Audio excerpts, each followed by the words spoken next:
Hiya. So today is the first of a series of interviews, podcast, or whatever you like to call them. I think I'll put it on podcast with friends, really, people who have come to know and respect in the fellowship, who've got stories that everyone's got a story. And I believe massively in the power of storytelling to heal probably anything. You know, there's inspirational stories about, and my hope is I'm probably nearing the end of my life. So with any luck, I'll have 2 years, possibly. And in that time, I want to be useful. I want to make myself useful. I want to create an archive of video of people who I respect and who I believe have a good knowledge of recovery from alcoholism specifically, and I'd like to share that, put it all in one place, so you know, people can access it. It's free, and but it takes me going around mithering people and asking them sometimes uncomfortable questions. But Danny's one of the first, and I said he's in the top 3. He's probably top 1. But I hope you enjoy these films. They're better than me just rambling on. And in the next few, I'll put myself in them and I'll chip in a little bit. But this was one where I forgot a lot of stuff, but I'll be better prepared next time. So, without further ado, the Reverend Danny Crosby talking about his experience, strength, and hope. Thank you.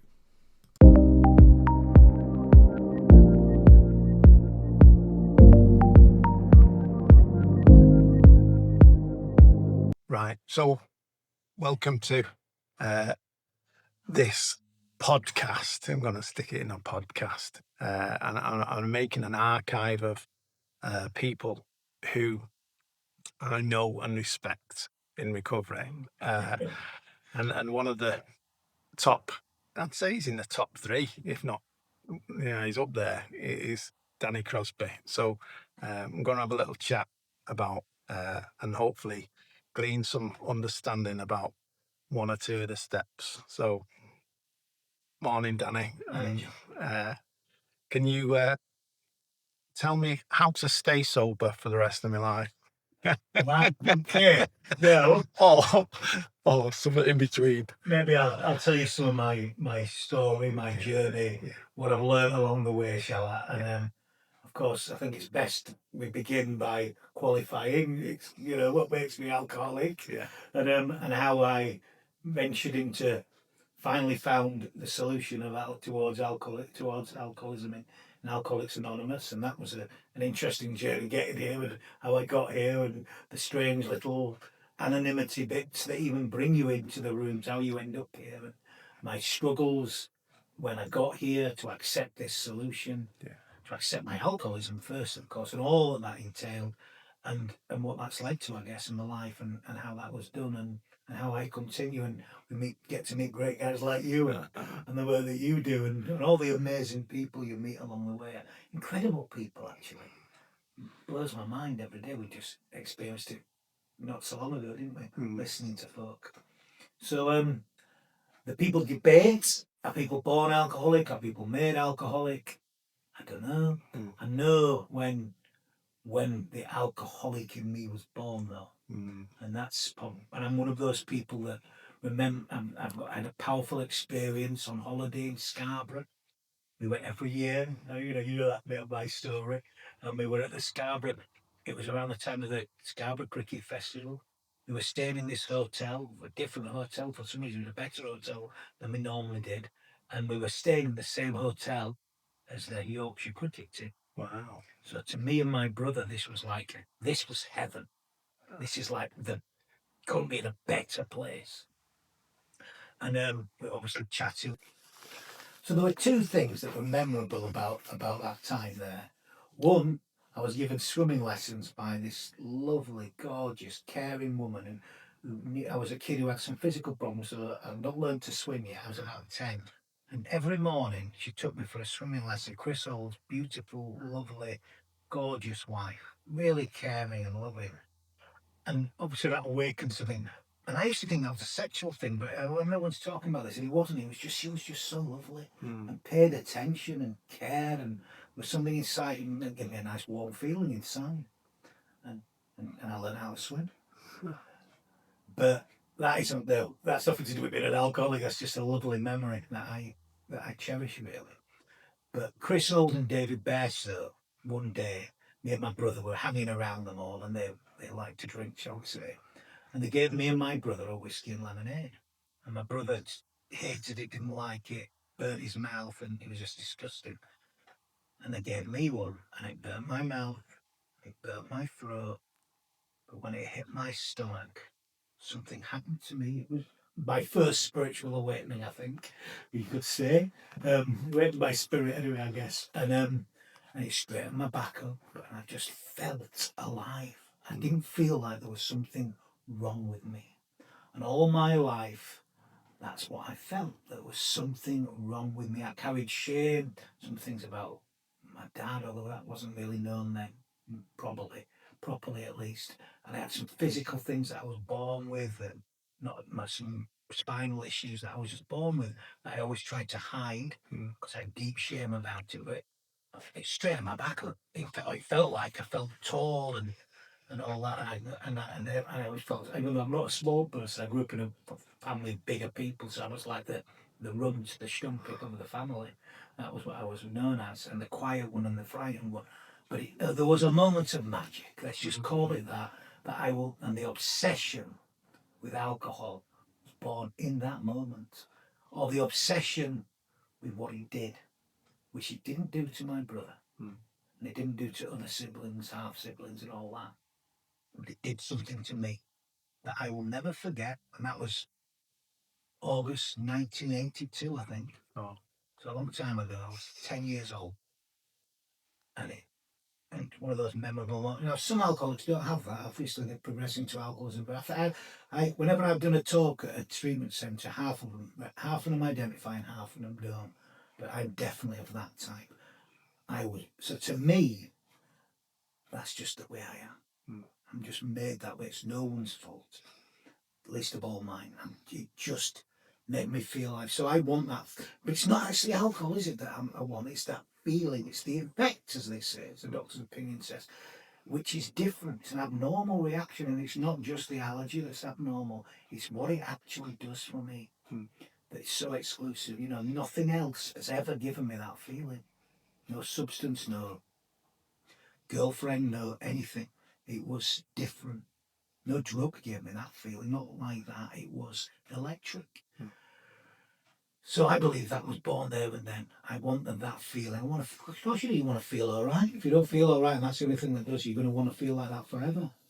Now, I also believe that the abnormal physical reaction in terms of the allergy, that once you take a drink, you have little control of the amount you take, was always present in me. Because about a year later, an older stepbrother got married.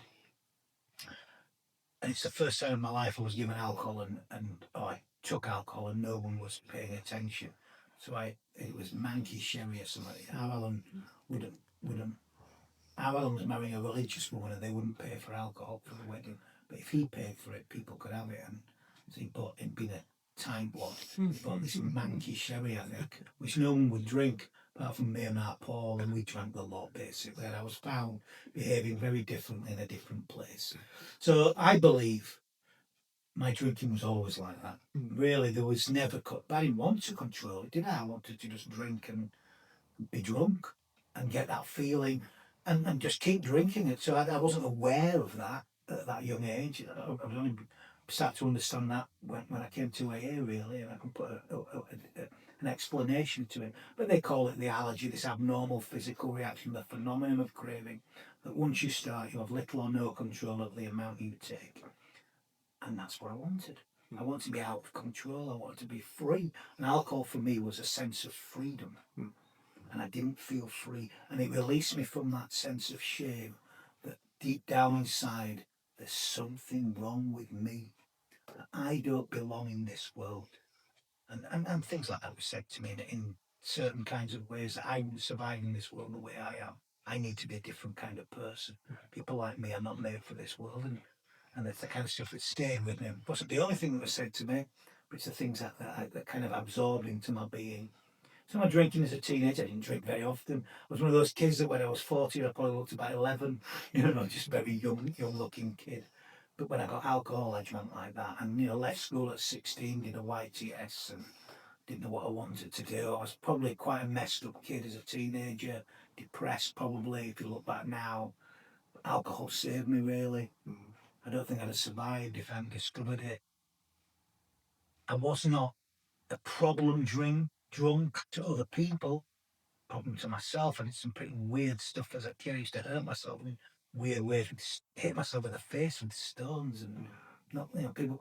And you don't think of that as being self-harm like the traditional sense. But it wasn't it? It was real sad, intense self-loathing, really. To do that, when I look back now, is just kind of weird, really. But I never discussed anything. There was shame around who my dad was. My dad was a gay man, and there was all weird stuff about that. And in my story, the home was pretty frightening, really. A lot of violence and that, and fear, just fear. Sense waking up every morning in fear, and alcohol was my solution, and that's how I survived.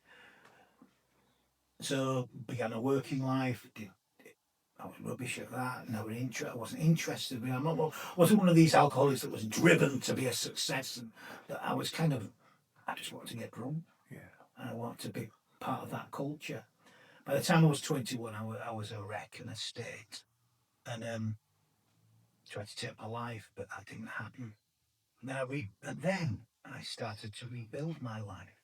And that's how I ended up in Manchester, get an education and make something of myself. But of course, the alcoholism's still with me, and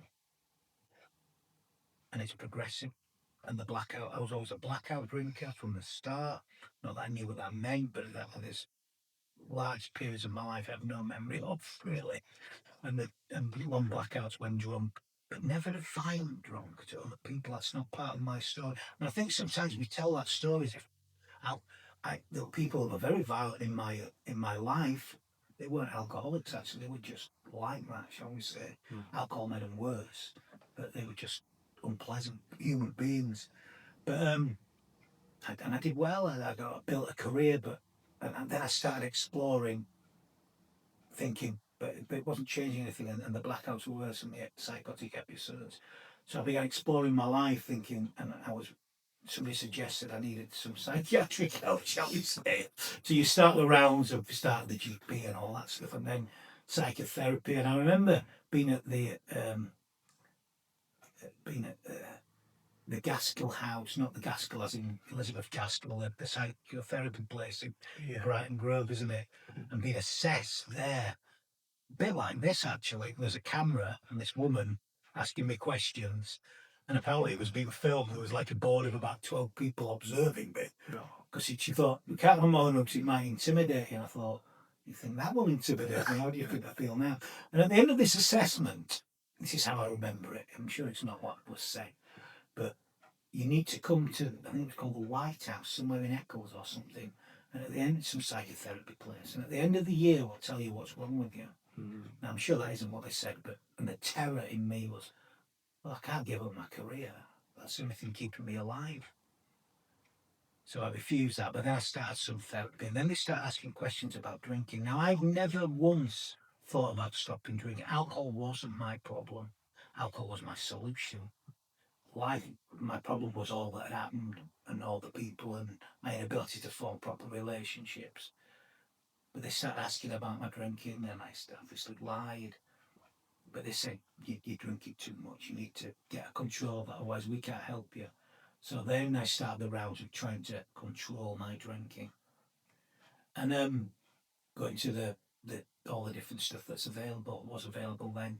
I'm sure there's a lot more available now, but becoming the alcohol team and the like. And so I remember seeing this woman in Charlton drinking bottles of water and asking me, trying to, and there were two successful occasions where I controlled the amount of alcohol I put into my body, and I went to the bar for 4 hours to drink 6 pints of Stella, 45 minutes each pint, and I achieved it.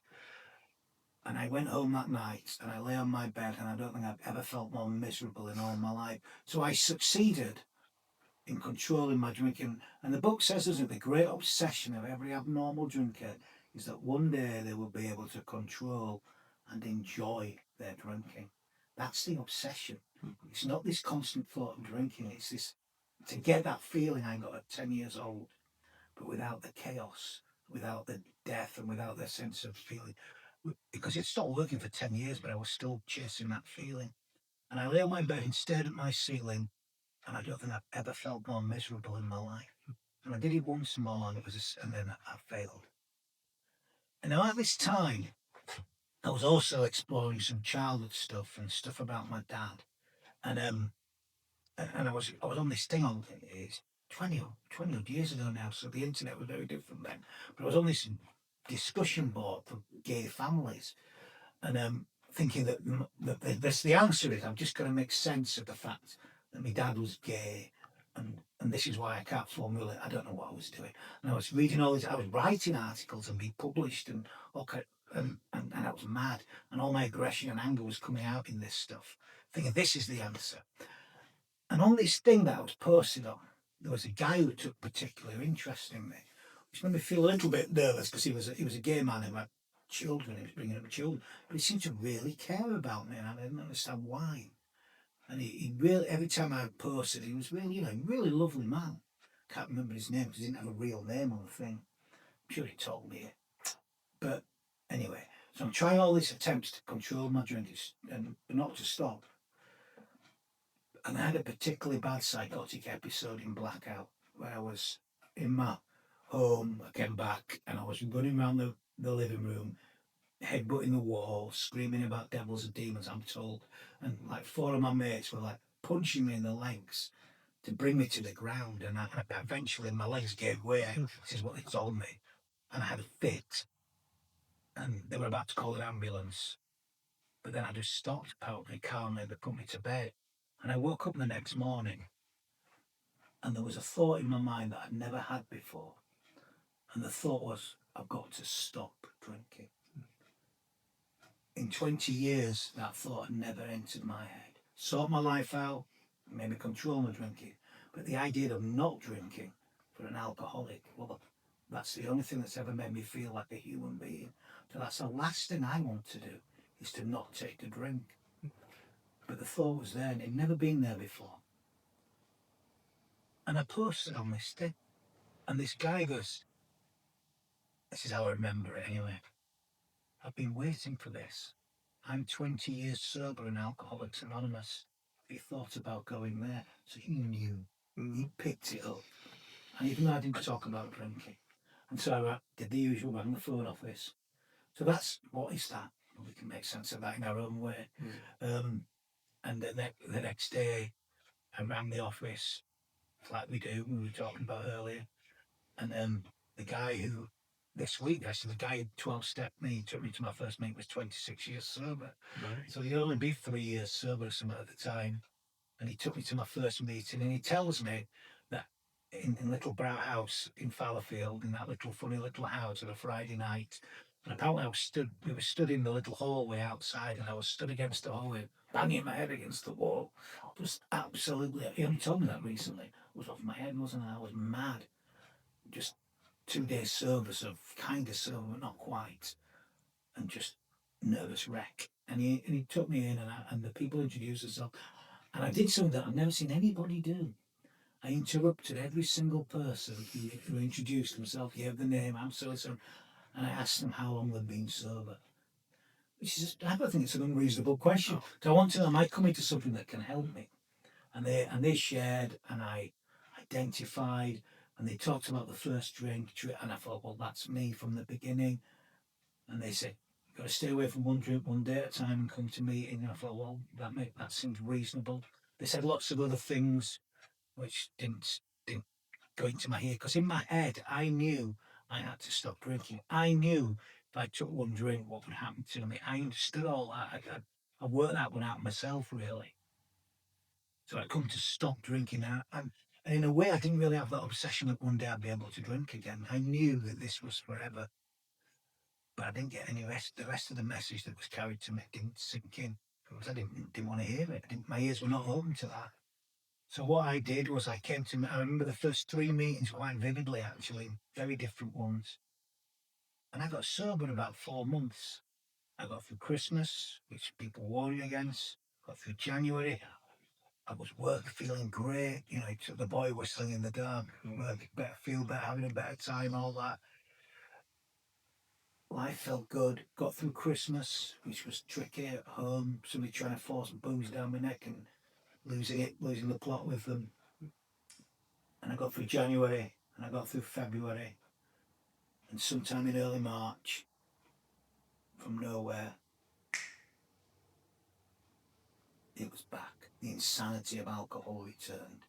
And that day, I've not thought of drinking for weeks. So I misunderstood the obsession. I thought the obsession was this constant thought of drinking. Well, after a few weeks, and people said the obsession had been removed, and I thought, well, I've not thought about drinking for weeks.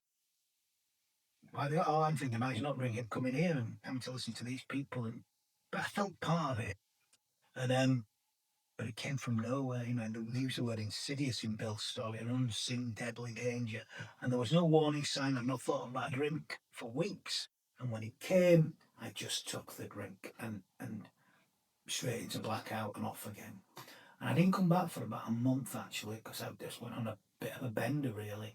And but I came back a broken man. And what happened to me over the next few weeks and months, well, the next few months was I kept coming to AA, trying not to drink, couple of weeks sober, feeling okay, life going well, and then comes back. And why was that? And they say at certain times I have no effective mental defence against the first drink at certain times. And at certain times, that's what happened to me. And I know it wasn't about how I felt, what I was doing, the company I was in, because I drunk twice leaving meetings, feeling good, sharing the meeting, make sure you share. And I remember one Saturday being in city centre Manchester at the library, going for a coffee at Cafe Nero on Cross Street, and halfway across Albert Square. This twist of the mind, this mental twist they talk about. I just made my excuses. I got on a bus and ended up going in a bar I used to drink in Fallowfield. So I had to get a bus to get there, and I have no memory of that journey to this day. I call that a sober blackout. The book talks about strange mental blank spots. I heard the phrase once in a meeting, a sober blackout, and I thought, yeah, that is what happened to me twice in that year. I have no memory to this day of taking that first drink. Other times I'm raging and fighting and angry and wound up. And then I went to the convention. I was the second least sober person there. There was one guy a week sober, I was 2 weeks sober. And I stayed the day, and I described that day as the loneliest day of my life. Because all these people are sharing in my head, all these people, they all want this. I don't want to drink, but I don't want this spiritual soul. And it seemed to be all about, I even went to the so-called spirituality meeting. I thought, yeah, you're just trying to wrap it in cotton wool and giving it all this hippy-dippy, fluffy kind of stuff, calling it spirituality and God of your own understanding and all this stuff. And I thought, yeah, but really, you want me to be one of them? And you know, I wasn't I didn't grow up anti-religious. There was religion in the family, but not much really. Just your average British family, really. You know, bit at school and all that. And was I an atheist? Well, no, because when I spoke to atheists, I wasn't like them. When I spoke to agnostics, I wasn't like them. When I spoke to the religious people, I wasn't like them. I probably was more nihilistic in the end. I just didn't believe in anything. And but I felt like I was being confronted with this stuff, and that's what I didn't like. So when I'm confronted with something, I react, I reject it. I might not do it to your face, but inside I just think, no, that's not for me. And I left that day vowing never to return. I'm not. This is not for me. I don't want what you have. I don't want to drink. I just don't want your spiritual mumbo jumbo. And you call it spirituality, and that's just being dishonest in my head. But I didn't survive very long, did I? Because I'm alcoholic and I'm powerless, and I can't stay away from one drink one day at a time. I haven't got the power to keep to that decision at certain times. And I drank again. And I drank for about a week. And I think I even turned up at a meeting drunk at the cathedral in town. And I woke up with a Friday morning on October the 10th, 2003, a broken man. And I woke up that day and I had a different thought in my head. And the thought in my head that day was, I can't stay away from one drink one day at a time on my power. I can't do it. And I went to a meeting at Sydney Street actually, because I was kind of exploring some of that stuff around my dad and that, and ranted. I'd been ranting there for weeks. They were so nice to me. They were lovely, you know. And they welcomed me back, as people always do. And I bought a mega rider. Somebody lent me a book, and I got a meeting list, and I just was going to meet constantly. And I was listening, and I was open, I was broken up. And over that weekend, actually, I surrendered. I want to talk about that because I believe I had an experience that weekend. Did I recognize it at the time? Perhaps not. But on the Saturday, so the next day, I went to the meetings around town, and I was working in Salford at this funny old library place, and I had keys, and I kind of went there in the afternoon, and I must as I left in the afternoon, I must have dropped my house keys. So I went all the way home, which was in Fallowfield, 2 buses. And I got to my house and there's no one in, and I've got no keys. So I had to go all the way back to Salford to this place and sleep there for the night. And on the carpet, on the internet all night long. And and I woke up that morning, and for whatever reason, I decided to go to the Quaker service at the Friends Meeting House. I worked with the guy's wife who worked there, whose wife was a Quaker, and he talked about it a bit. I thought, well, I'll go there. I don't know where that inspiration came from. Maybe that guy in America, maybe I mentioned it in this email, and he said, why don't you go? I went, all right, I'll go. Can't remember. So I went to the Quaker, and Quaker silence is mainly silence, and people stand up and speak. And a bit like at an AA meeting, they say at the end, if there's anybody who's never been before, would they like to say something? And I stood up. A bit like those stories of Bill at the Oxford group when he used to go there and go to the front and testify drunk. And I don't know what came out of me, but I obviously told them. And I stood there and I wept. And I wept publicly, and that's not like me, if you know me. I've only probably done it about 4 times in my whole life. And it all just came out of me. I believe that was my moment of unconditional surrender. And they were lovely, and I went for a couple of weeks afterwards, but then I was a bit embarrassed and stopped going. They were such nice people, but I didn't feel like I wanted to be around such nice people because I felt rotten to the core. The day before, I'd seen my reflection in the shop window walking to the Central Library meeting on the Saturday, and there'd been some girls collecting for a charity, and I actually looked at them and growled at them. And the kind of the lovely girls, probably students, doing something really nice. And I felt so rotten inside.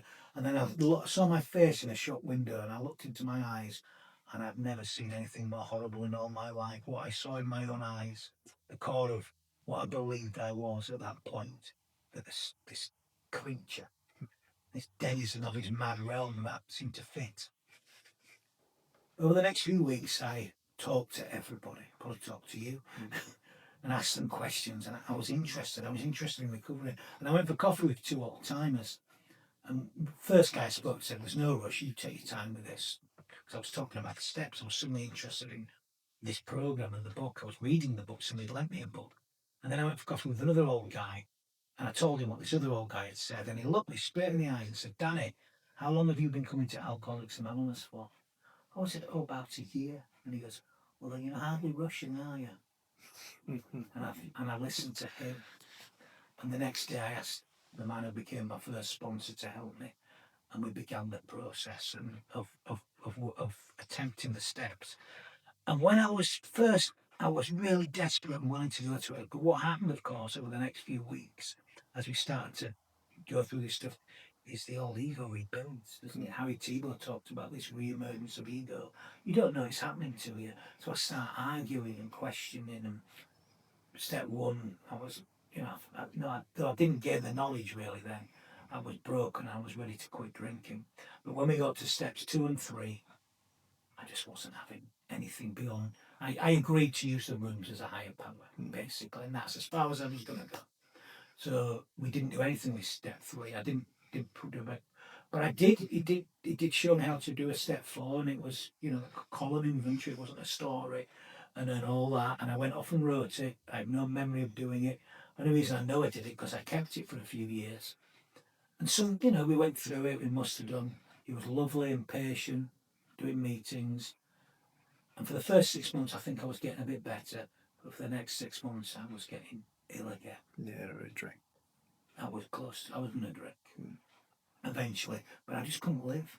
I'd stopped drinking. I'd done some work. I'd become part of AA, but nothing had changed fundamentally. The man who took that drink at 10 years old was still there, the little boy, and I couldn't live in the world. And I lost my career, and I was going mad at night, and the resentments were there, and the sponsor was the top of the pile, and all this stuff. I was insane. I was headbutting the wall at 3 a.m. because this was stop. And I came close to drinking twice. I don't know how I didn't, but I didn't. The obsession was there again. I need to get this feeling. But I dared drink, and I nearly did. But what I did instead was I asked them out. It was a year later. I went to the convention, and I asked the man to help me. And he said, "I can't help you, but I know a man who can." And he took me to his house and opened the kitchen door, and there stood this man who, a month earlier, I'd had a right go at in a meeting because I didn't like what he had to say. And what he was talking about, this solution, a spiritual solution, he told me he'd recovered, and all this stuff that I think is all wrong at the time. You can't say that and all that kind of stuff. And even though I'd had a go at him, he agreed to help me. And so we started this process with a step. Well, first of all, we read the book to it. Now, I'd not really read that book. I had a copy of the book. I'd read bits of it. My first sponsor had said, "You need to read this," but I hadn't really. Not really. I didn't even have one. I'd had to give that book back that somebody lent me. So he said, "You need to get a book." So being a tight one, I bought a little tiny pocket book, which is terrible when I look back now. So we went through this together, this tiny, I had better eyesight then. And and as we were going through it, around the time we got to chapter 5, it was my first birthday. And it was Sunday morning, and I woke up that day, and we read through chapter 5 and the step 3, and for whatever reason, something happened inside me, and I woke up and I just sort of said to myself, whatever will be today. I'm making no plans. It was a kind of a first attempt at turning my will and my life over. I believe I'm not in charge. So it's a step towards that. I went to a meeting and a couple of individuals were there. I'm not going to name it because it's probably inappropriate. And we ended up going to a meeting in Blackpool. And the old guy who took us, they asked him to the HS. No, ask Danny, he's a year sober today. He should do it. So I told my story. I have no memory of it really. On the way back, we were driving back to Manchester, and he nearly missed the turning, and he kind of manoeuvred, and the car almost crashed. It was on, and the front were all shouting at each other. And I'm sat in the back of this car, and this peace and this feeling of being okay and this warm feeling, wasn't a white light or anything. I just felt like something was I seemed to be okay with all this madness going on around. And it's the first time in my life I felt safe. I didn't feel frightened. I didn't feel alone. And it was a feeling, a bit like the first strength was a feeling. Now, a couple of weeks later, we were going to go through the steps over a weekend. And so we formally sent this stuff out. We'd done step 1 and 2 in the sense that I got the information I was worth. And step 2 for me, that was a struggle. I'll talk about that because that's important. Actually, before I made the step 3 decision, we read the chapter to the agnostic, and obviously I was struggling with these concepts of a God, and we got to the bit. He talked about laying aside prejudice. So that was laying aside what I thought I knew, express a willingness, and do a few simple things. And then he said, where and how to find this power, how, lay aside prejudice, be willing and do a few simple things. And where, he talks about towards the end, towards the end of the chapter, finding this great reality deep down within. And I read that and my arse nearly fell out. Now, for some people, that's a real release. That's a wonderful thing. So God's within me, that's fine. Wasn't for me. And when I read Bill's story, I read the same stuff in him, because he could believe in a creator of the universe, but when he talked about God that was personal to him, that he could have a personal relationship that was within him, when he talked about what he'd seen of the world and the chicanery, and worst of all within him, what he'd seen in the First World War. Not that I'd done anything terrible in my life, but I believe deep down inside, at the core of my being, that there was something fundamentally wrong with me, that I shouldn't be in this world. And I made reasons up in my head. So when he told me that did not help me. Quite the opposite. Anywhere but me. But I couldn't believe in that either. So what I did, while we were reading, before we got up to that weekend, I was working near the university, and I used to go to the Holy Name Church, the big Jesuit church there, beautiful. Wasn't a Catholic, my dad's family were, but I wasn't proud. But I'd go there every lunchtime, and in there's a Sacred Heart statue with the heart there, right in the centre of the Jesus figure. And I used to look at that every day. And there was also a little boy who was in my life he was 3 when I met him, when I came into AA. And he was about 4 or 5 there, 4 probably then. And what I did, I reasoned, great reality deep down within. I could see a pureness and a beauty and a love in him. It's not a traditional, theologically correct view of the Sacred Heart thing, but what I saw was that Sacred Heart was in him, was in the Christ figure, and maybe that's in me. Maybe. That was my starting point for step 2. But perhaps I can get to that and that can come alive in me. Obviously reasoning is in everything, but I needed to believe that it was in me. I had to come to believe in that, and I kind of half did at that point. It was enough then, when we got to make the step 3 decision, and we said that prayer. Having already had that experience in the back of the car coming back from Blackpool. So it's happening before I actually. And then I wrote my, he showed me how to do the resentments and the sex conduct and the fears and all that. And in the space of about 4 hours, 200 resentments came out on this sheet of paper. And, just sheets of paper with lines drawn down, and just the simple old school way of doing it. And I shared it with him that night. And then that night, it took the hour. I went to a party actually before I went home, and all these people were really worried that I'd done the steps the way I'd done them. And it was weird, man. It was somebody's AA birthday. But then there's a later night, I took the hour, I laid on my bed, and something happened to me that I do not understand to this day. Even more powerful than the step 3 decision. I made that decision to do the work and what have you. And I had a profound experience. I didn't feel alone, and I don't think I ever felt like that. I didn't feel terrified, and I don't remember ever not feeling like that. And my mind, more than anything, came to rest. And I promise you that it was almost like a kind of gentle, like pop in my mind as my mind, and I slept. And I think that's the first time I slept unaided for over 20 years. Probably since that whiskey at Scarborough, maybe. Maybe.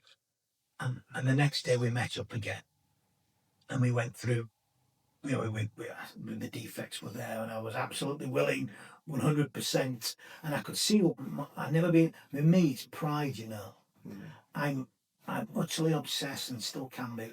The world needs to see that I'm okay. I need the world to see that I'm okay.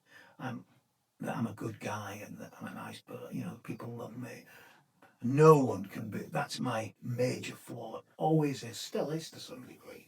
But I've never been honest with anybody, so and all that kind of stuff. I saw the truth, and I made that commitment in step 7 to help give myself good and bad, and to have the thing, and that prayer talks about the things removed so that we can be of service to God and the people around us. And I believe step 7 and the second half of the steps are all about that. First half of the steps are about me. The second half of the steps are about me being useful to God and the people around me. Not about making me perfect. I've not even you, not met the perfect person in these rooms. And I believe some of the most crippling defects of my life were removed there and then. The fear, it gave me the strength to go out and make the amends, really, and to start connecting with people, and to clear up the past, and to face those things that I couldn't face. I was shown how to do 10 and 11 at the same time, and I had some profound experiences at step 9. One with my dad's family that I'd not seen for years. I wrote a letter to my Auntie Catherine. She wrote back to me immediately wanting to see me, and I rebuilt a relationship with them, and my brothers and my sister, they eventually did years later. But the major one was seeing my former stepfather, and the father of most of my brothers and sisters. And I arranged to see him at my sister's house. Now, this is a man who, if I was anywhere near his company, I would literally shake in terror. He used to laugh at me because I'd shake. And he was around, but I was traumatized essentially. And I arranged to meet him at my sister's house. I was praying in step 10 and 11 all the way there. I was terrified. And I was sat in our kitchen and I saw him walk up the path. And halfway up that path, it went. The fear and the resentment went there before I sat down and spoke to him. It felt like it was lifted. We talk about having the obsession removed.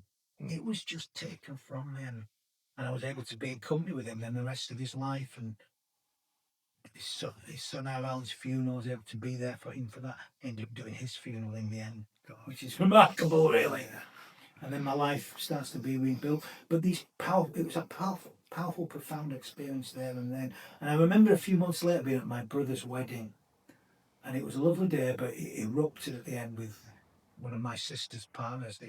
You could see him going, and at the end it was like a scene from American Werewolf in London. But I was able to be there for my sister and my family. And I went to bed that night, and I put my day to bed as I've been shown to do the nightly stuff.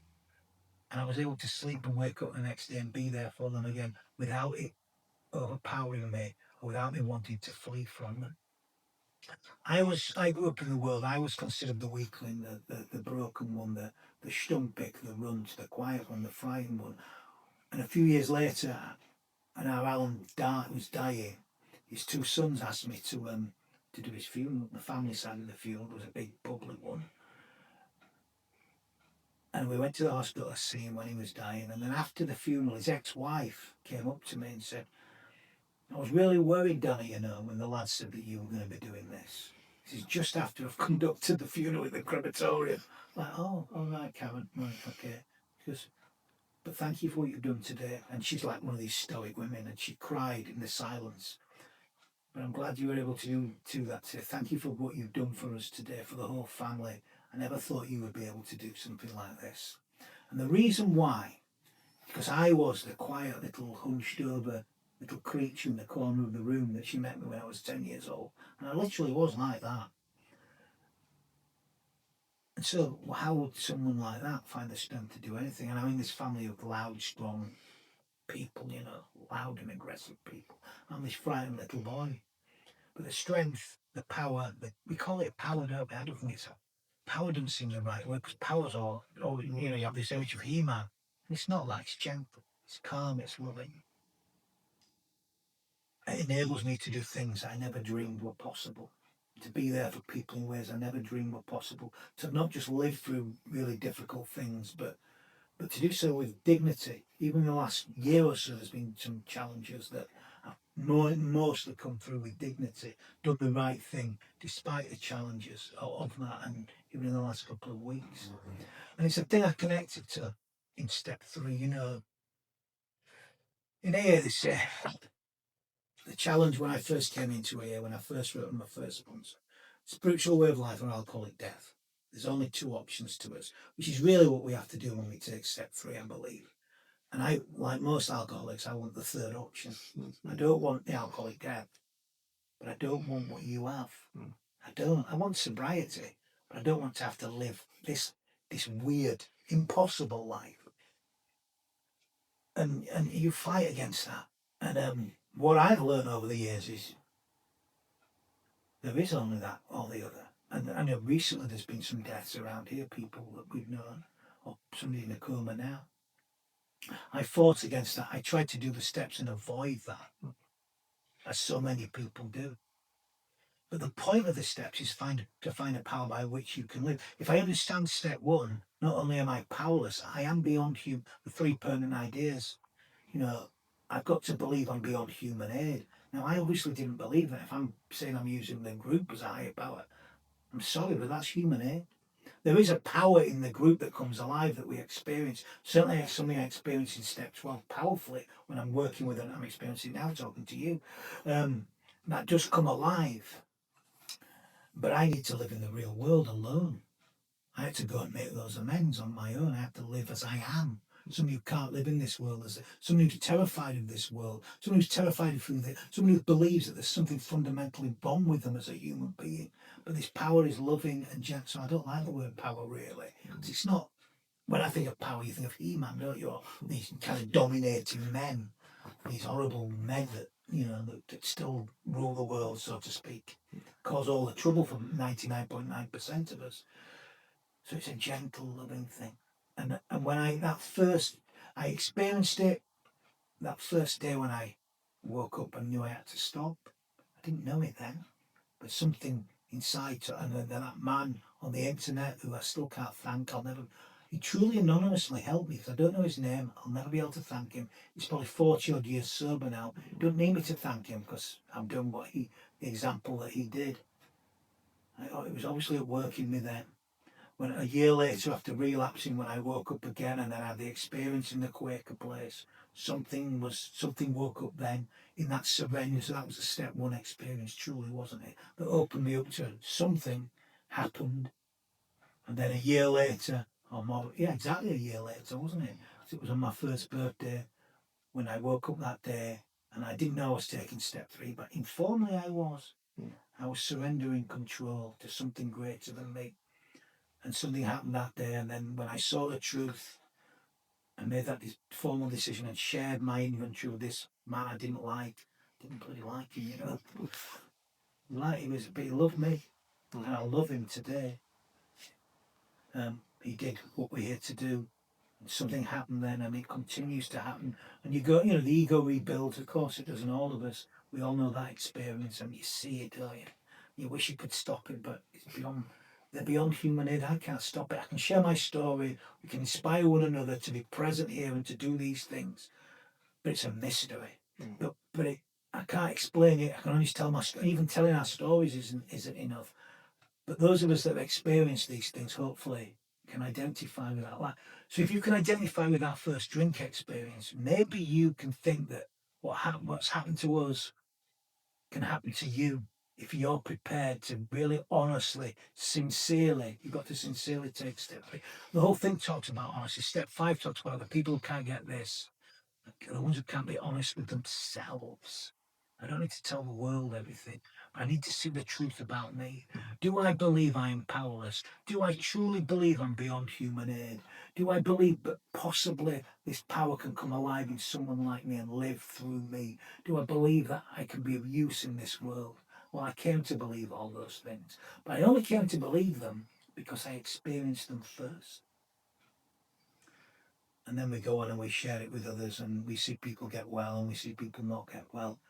And then we get to meet wonderful people like you last week to talk about ourselves. So I think that's enough, really. Yeah. I'm sure I've gone on for bloody ages there. Well, you could go on all day for me, but there's a few things that really interested me. Right.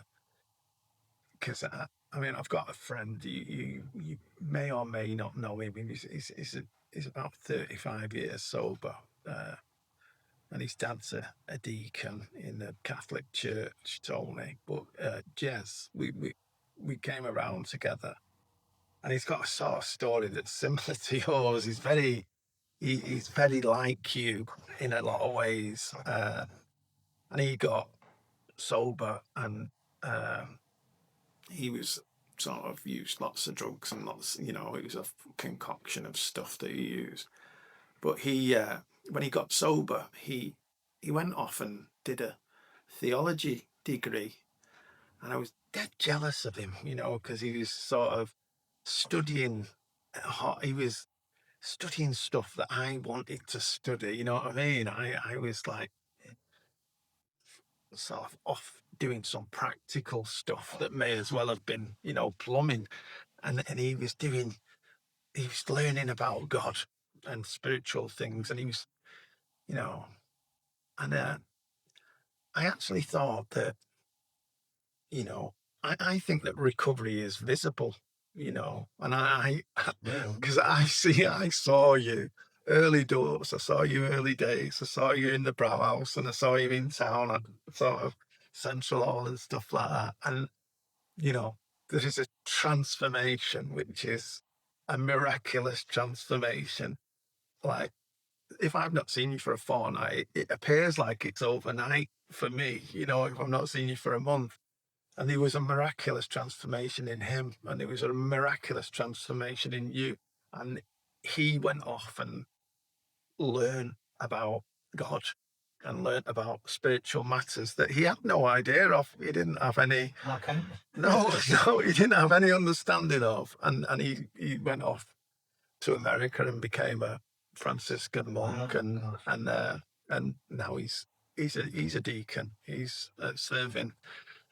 He's a priest in the Catholic Church, but he doesn't half remind me of you. It's just that, and that's the stuff about visible recovery. People do remarkable things, don't they, with their lives.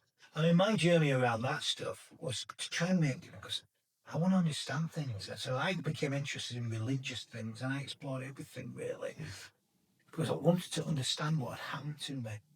But the truth is, I can't fully. I've met people that have described similar things, and there's great books written about spiritual experiences, and the people said, oh, well, that's one of those. And I've had all kinds of other ones since. And maybe I'm just one of those people that's more susceptible to it, maybe because that first drink was so dramatic. But I don't know. Highly sensitive people maybe are like that. But all the studying I've done doesn't explain it to me. But it has made me more useful. Yeah. And that's what this is about. Because I think sometimes you can become overly obsessed with that, to the point where that's all you're about. And in a way, it can almost feed the self-centeredness, which is the root of the trouble. You can become so obsessed. I think Bill Wilson did to a degree. He got a bit too obsessed with it, trying to find it and try and recreate it, instead of doing this. And it becomes a byproduct. Let's say when I have spiritual experiences, when I've gone through something really difficult, really challenging, and I've just stuck at it day by day, practicing this stuff day at a time, like we say, and I have an experience again, say, not quite as dramatic as those early ones. And do you know what it says to me? There's a voice instead, not word, it's not a voice in a sense, like, it just says, Danny, you'll be all right. Just keep doing what you're doing. That's all it says. And it's gentle.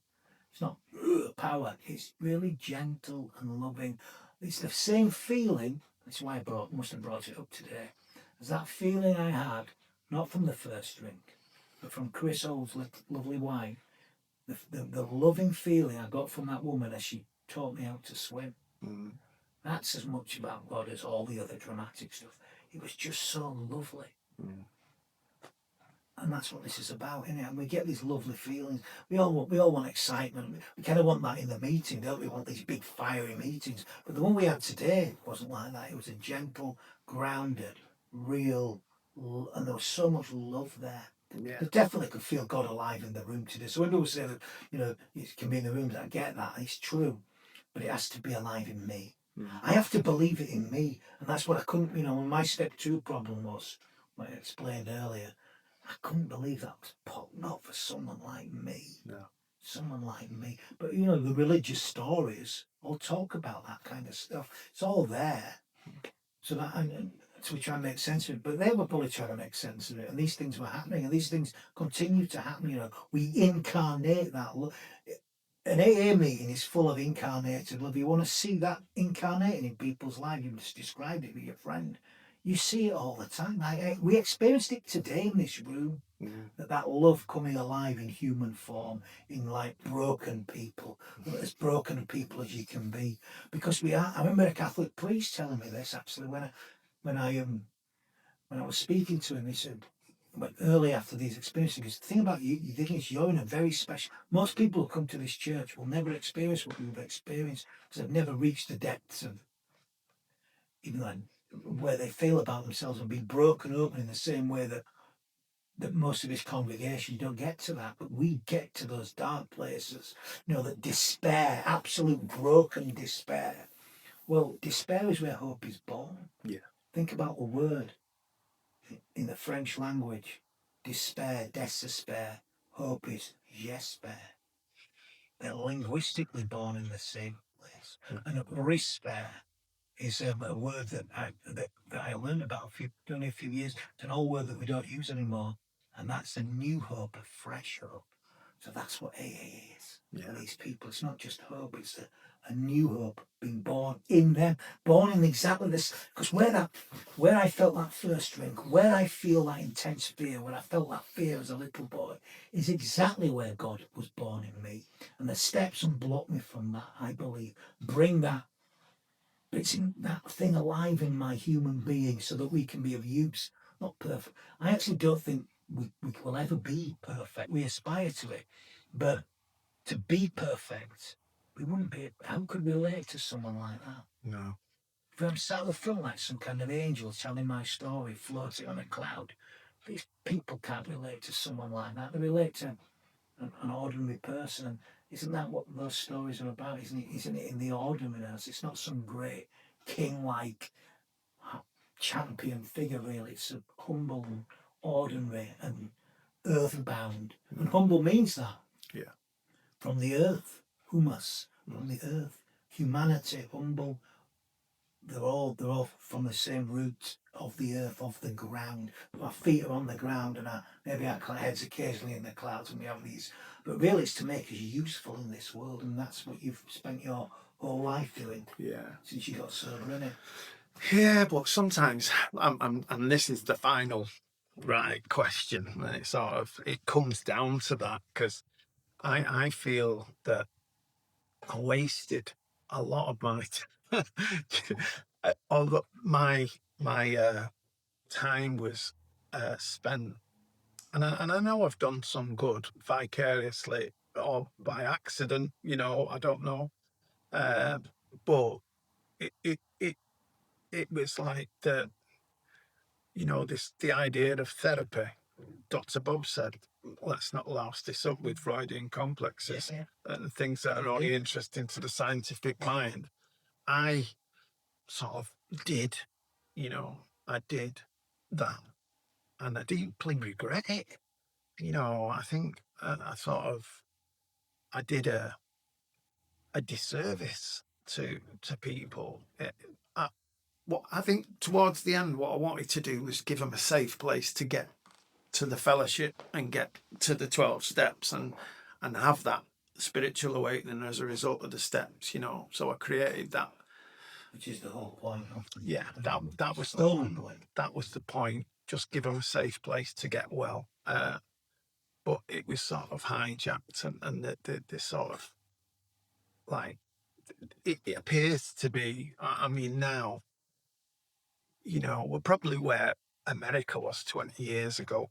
Really, yeah, where Not worse than one. yeah, in more ways than one. But therapy is like the thing, Yeah. And I just wanted to ask you, what do you think it sort of therapy is sort of like beneficial, or if it is like a red herring, really? I don't think it would help you with your alcoholism. It's beneficial to a human being, of course it is, to understand things about yourself. It's not harmful. I wouldn't recommend it in early recovery. No, I really wouldn't. You're not in a place to cope with it. No. The most important thing for an alcoholic is to find a power by which they can live. That's the point of the book. It tells you that. The whole point, chapter 4 is to find a power by which will solve our problem. My problem's lack of power. So therapy ain't going to help you with that. It's not meant to. It's not trying to, is it? It's not the point of it. The purpose of the steps is to have a spiritual experience. The solution to alcoholism, as Carl Jung, the greatest mind of the time, said he couldn't help them.